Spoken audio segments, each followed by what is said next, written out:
नमस्कार साथियों, स्वागत है आपका ज्ञानकृत क्लासेस में।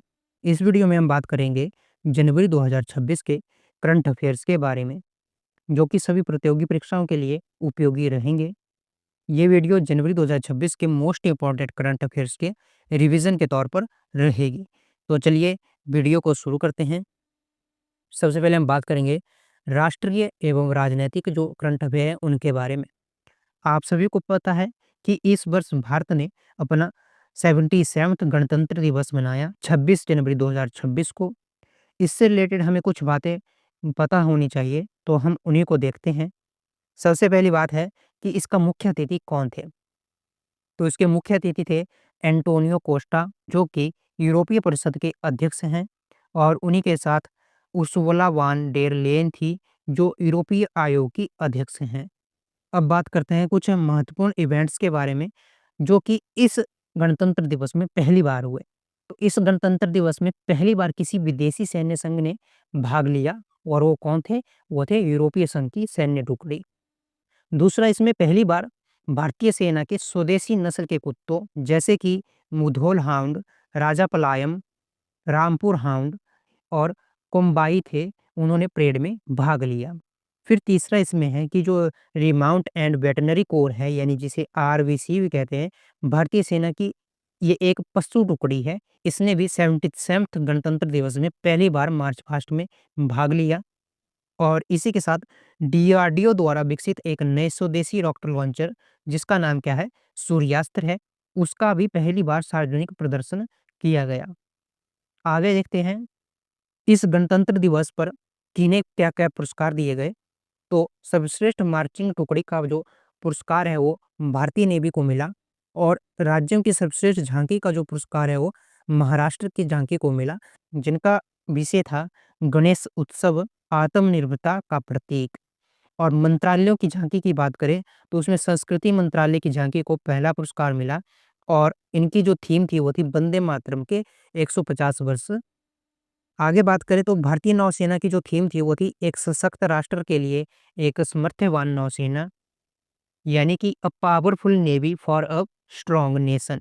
और वहीं सशस्त्र बल की विशेष थीम थी ऑपरेशन सिंदूर ज्वाइंटनेस के माध्यम से विजय, यानी ऑपरेशन सिंदूर विक्ट्री थ्रू ज्वाइंटनेस। इसमें जो है थल, जल और वायु सेना के तालमेल को दिखाया गया था। आगे बात करते हैं डिजिटल जनगणना 2027 के बारे में। तो डिजिटल जनगणना 2027 जो है वो पहली पूर्णतः डिजिटल जनगणना होगी, और इसी के साथ यह स्वतंत्र भारत के इतिहास में पहली जनगणना होगी जिसमें जातिगत गणना होगी। इस बात को ध्यान में रखना है।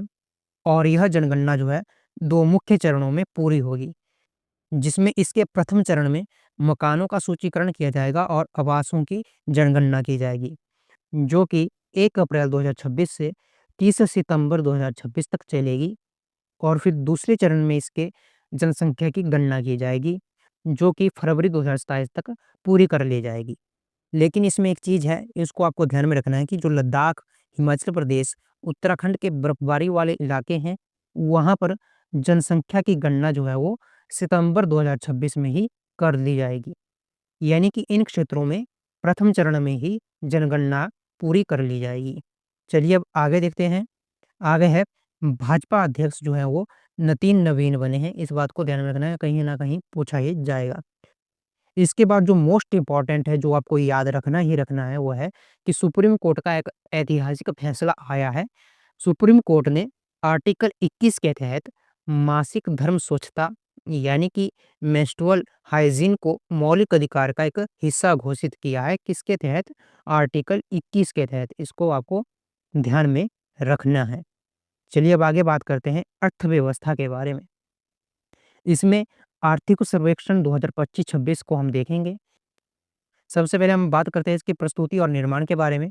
तो इसे प्रस्तुत किया गया था 29 जनवरी 2026 को लोकसभा में, और वित्त मंत्री निर्मला सीतारमण द्वारा इसे प्रस्तुत किया गया था। इस बात को भी ध्यान में रखना है।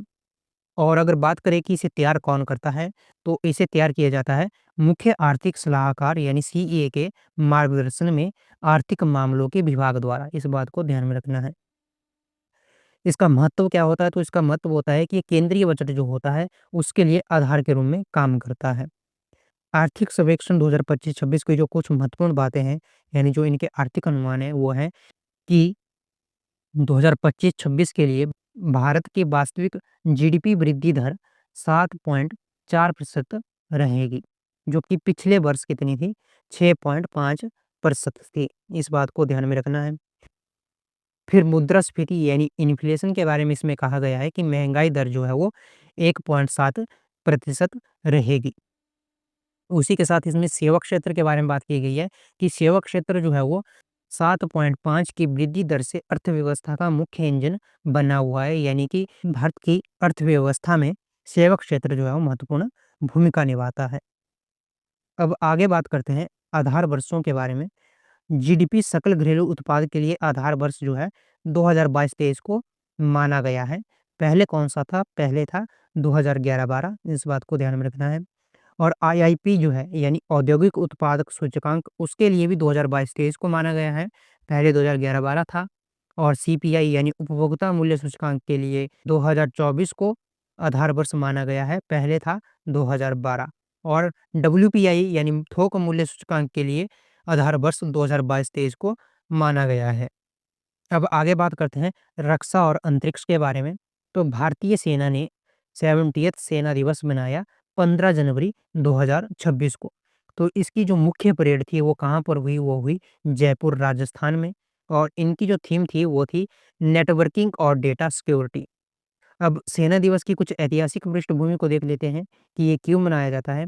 तो ये 15 जनवरी 1949 की याद में मनाया जाता है, जब फील्ड मार्शल के.एम. करियप्पा ने अंतिम जो ब्रिटिश कमांडर इन चीफ थे फ्रांसीसी बूचर, उनसे भारतीय सेना की कमान संभाली थी।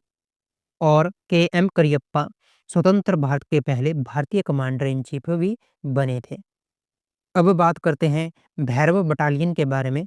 तो भैरव बटालियन जो है आधुनिक युद्ध यानी कि ड्रोन और साइबर हमलों से निपटने के लिए भारतीय सेना की एक विशेष बटालियन है, जिसका गठन अभी हाल ही में भारतीय सेना द्वारा किया गया है।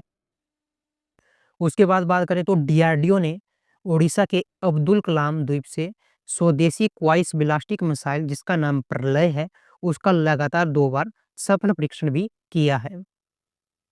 इसी के साथ इसरो पीएलसीवी C62 में इसरो ने एक रणनीतिक उपग्रह EOSN-1, जिसका नाम अन्वेषा है, उसका सफलतापूर्वक लॉन्च भी किया। इस बात को भी ध्यान में रखना है। अब आगे बात करते हैं अंतर्राष्ट्रीय करंट अफेयर्स के बारे में। तो इसमें वेनेजुएला संकट के बारे में बहुत अच्छी तरह से जानती होंगे कि अमेरिका ने ऑपरेशन अब्सोल्यूट रिजॉल्व के तहत वेनेजुएला के राष्ट्रपति निकोलस मादुरो को गिरफ्तार किया। ब्रिक्स की बात करें तो भारत ने 1 जनवरी 2026 को ब्रिक्स की अध्यक्षता संभाली। और अगला जो ब्रिक्स समिट होने वाला है वो भी भारत में होगा। और ब्रिक्स को इस साल यानी 2026 में 20 वर्ष पूरे हो रहे हैं, इस बात को भी आपको ध्यान में रखना है। इसी के साथ बुल्गारिया जो है वो यूरो मुद्रा अपनाने वाला 21वां देश भी बन गया है, इस बात को ध्यान में रखना है। अब आगे बात करते हैं इंफ्रास्ट्रक्चर और टेक करंट अफेयर्स के बारे में। तो इसमें सबसे पहले बात करते हैं हाइड्रोजन ट्रेन के बारे में। तो आपने सुना होगा कि भारत की जो पहली हाइड्रोजन ट्रेन है, उसका ट्रायल हरियाणा के जिंद सोनीपत रूट जो है उस पर शुरू किया गया है। इसके साथ ही वंदे भारत स्लीपर जो ट्रेन है वो भी शुरू की गई है, कहाँ से? हावड़ा से गुवाहाटी के बीच। और स्वदेश डिवाइस के बारे में भी आपने सुना होगा कि ये डीआरडीओ द्वारा विकसित एक पोर्टेबल उपकरण है, जो डीआरडीओ द्वारा नेवी के लिए बनाया गया है, जो समुद्र के खारे पानी को पीने योग्य बनाता है। इस बात को भी ध्यान में रखना है। चलिए अब आगे देखते हैं पुरस्कार और सम्मान। इसमें 2026 में पद्म पुरस्कार दिए गए। पद्म पुरस्कार जो है वो 25 जनवरी को दिए जाते हैं। और भारत सरकार ने 25 जनवरी को यानी कि गणतंत्र की पूर्व संध्या पर कुल 131 पद्म पुरस्कारों की घोषणा की थी, जिसमें पद्म विभूषण जो है वो 5 लोगों को दिया गया, जिनमें अभिनेता धर्मेंद्र सिंह देओल और केरल के पूर्व मुख्यमंत्री वीएस अच्युतानंदन को जो है मरणोपरांत पद्म विभूषण दिया गया। पद्म भूषण की बात करें तो पद्म भूषण 13 लोगों को दिया गया, जो कि विभिन्न क्षेत्रों की प्रतिष्ठित हस्तियाँ थी। पद्मश्री की बात करें तो पद्मश्री 113 लोगों को दिया गया। इसमें खेल क्षेत्र से अगर क्रिकेट की बात करें तो क्रिकेट में रोहित शर्मा और हरमनप्रीत कौर को दिया गया और कला क्षेत्र में अभिनेता आर माधवन को ये पुरस्कार दिया गया। और इसी के साथ ये पुरस्कार जो है 19 महिलाओं और 16 व्यक्तियों को मरणोपरांत दिया गया। बात करें वीरता पुरस्कार की तो अशोक चक्र भारतीय वायुसेना के ग्रुप कैप्टन शुभांशु शुक्ला को दिया गया। अब आगे बात करते हैं खेल करंट अफेयर्स के बारे में। तो आईसीसी पुरुष टी20 वर्ल्ड कप 2026 में होगा। इसकी मेज़बानी भारत और श्रीलंका करेंगे। इसमें एक महत्वपूर्ण बदलाव किया गया है, स्कॉटलैंड को बांग्लादेश की जगह इसमें शामिल किया गया है। फिर है खेलो इंडिया शीतकालीन खेल यानी विंटर गेम्स 2026। इनका आयोजन लेह लद्दाख में किया जा रहा है और इसका जो उद्घाटन है वो लद्दाख के उपराज्यपाल कविंदर गुप्ता द्वारा किया गया। और खेलो इंडिया शीतकालीन गेम्स में पहली बार जो है ओलंपिक खेल फिंगर स्केटिंग को इसमें शामिल किया गया है। इसमें 21 राज्यों के 1000 से अधिक एथलीट भाग ले रहे हैं, इस बात को भी ध्यान में रखना है। आगे देखें तो डब्ल्यूपीएल यानी महिला प्रीमियम लीग 2026 का चौथा संस्करण शुरू हुआ है, जिसका आयोजन नवी मुंबई और बड़ोदरा में किया जा रहा है। इसी के साथ बात करते हैं 68th राष्ट्रीय निशानेबाजी चैंपियनशिप के बारे में। तो इसके पिस्टल और शॉटगन इवेंट्स दिल्ली के करणी सिंह रेंज में 11 दिसंबर 2025 से 4 जनवरी 2026 तक हुए और राइफल जो इवेंट्स है वो भोपाल में हुए। इसकी पदक तालिका की बात करें तो पहले नंबर पर हरियाणा रहा, दूसरे पर महाराष्ट्र और तीसरे पर राजस्थान रहा। अब आगे बात करते हैं प्रमुख नियुक्तियों के बारे में। तो प्रवीण कुमार को बीएसएफ का नया महानिदेशक नियुक्त किया गया है। शत्रुजीत सिंह कपूर को आईटीबीपी का महानिदेशक नियुक्त किया गया है। राकेश अग्रवाल को एनआईए यानी राष्ट्रीय जांच एजेंसी का महानिदेशक नियुक्त किया गया है। इसी के साथ एक और महत्वपूर्ण नियुक्ति है जो आपको याद रखनी है, वह है नंदिनी चक्रवर्ती की। इनको पश्चिम बंगाल की पहली मुख्य महिला सचिव नियुक्त किया गया है, इस बात को ध्यान में रखना है। अब आगे बात करते हैं महत्वपूर्ण दिवस के बारे में। तो जनवरी महीने के जो महत्वपूर्ण दिवस हैं वो है 4 जनवरी, जिसे विश्व ब्रेल दिवस के रूप में मनाया जाता है। 5 जनवरी, जिसको राष्ट्रीय पक्षी दिवस के रूप में मनाया जाता है। 9 जनवरी, जिसको हम प्रवासी भारतीय दिवस के रूप में मनाते हैं। फिर है 10 जनवरी, जिसको हम विश्व हिंदी दिवस के रूप में मनाते हैं। फिर 12 जनवरी को राष्ट्रीय युवा दिवस, 15 जनवरी को भारतीय सेना दिवस, 24 जनवरी को राष्ट्रीय बालिका दिवस और 26 जनवरी को गणतंत्र दिवस। इनके अलावा भी कुछ और महत्वपूर्ण दिवस हैं, लेकिन आपको ये तो जितने यहाँ पे लिखे हैं ये तो पता होने ही चाहिए। अब आगे देखते हैं विविध में। संयुक्त राष्ट्र संघ यानी यूएनओ ने 2026 को अंतर्राष्ट्रीय चारागाह और पशुपालन वर्ष के रूप में मनाने की घोषणा की है। भारतीय सेना ने इसे नेटवर्किंग और डेटा सिक्योरिटी वर्ष के रूप में मनाने की घोषणा की है और भारत और स्पेन ने 2026 को संस्कृति, पर्यटन और एआई का वर्ष मनाने की घोषणा की है। इसी के साथ इस वीडियो में इतना ही। अगर आपको इस वीडियो से कुछ भी नया सीखने को मिला होगा और ये वीडियो अगर आपके थोड़े से भी काम आई होगी, तो हमारे इस चैनल को सब्सक्राइब करना, इस वीडियो को लाइक करना। मिलते हैं अगले वीडियो में, तब तक के लिए सीखते रहिए, पढ़ते रहिए। जय हिंद, जय भारत।